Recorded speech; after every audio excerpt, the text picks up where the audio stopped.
Tifa coming up every Tuesday evening on Ataishi African TV. Enikan kì í gbọ́n tán.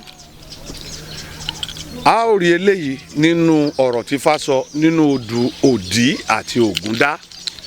níbi tí Ifá ti ń bá wa sọ̀rọ̀ tó ti ń sọ fún wa pé fi ọgbọ́n kọ́gbọ́n fi mọ̀ kún mọ̀ àwọn ló dífá fún alábàáwọn gangan màlè tó lóun ó kọ́gbọ́n lẹ̀ gorí igi lọ. Alábàáwọn ló wò pé òun lòun gbọ́n jù láyé. Kí ló wá kù? Kóun kó gbogbo ọgbọ́n tí ń bẹ nílé ayé ó bá da gbogbo ẹjọ́ ó bá kó sínú akèrèǹgbè ó lóun ó lọ sókọ sí orí ọ̀pẹ tó ga fíofío tẹ́nìkan ò lè débẹ̀ tó jẹ́ pé nígbàkigbà tó bá wo òun lòun ó máa yọ fọ́mọ ẹ̀dá tó wọn máa tà fún wọn. Tó alábàáwọn ó gbé akèrèǹgbè sígbàyà ó fẹ́ gun ọ̀pẹ kò rí ọ̀pẹ gùn. Lówó ti wá bó ṣe bá bẹ́ẹ̀ títí tó fi di ọ̀rọ̀lẹ́ oòrùn wọ̀ nígbín wa ń kọjá ló wá rí alábàáwọn kí ló dé ìjàpá tìrókò ọkọ̀ èèyàn níbo kí ló ṣẹlẹ̀ ó rí i pé ńlá gùn ní gbogbo ara ó ní òun fẹ́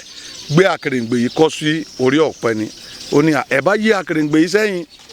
ó ní kó yí sẹ́yìn alábàáwọn yí akèrèǹgbè sẹ́yìn ó gun ọ̀pẹ lọ ó rí i pé òun gun ọ̀pẹ ó ní ṣé ọgbọ́n tó kù láyé gbogbo èyí tóun kó síbí ọgbọ́n ọ̀tán inú bí alábàáwọn ọba fọ́ kèrèǹgbè mọ́lẹ̀ pé bí kálukú bá ṣe rí kó máa lo ọgbọ́n ẹ̀yin èèyàn wa ẹ rí wípé ọgbọ́n kì í ṣe tẹnìkan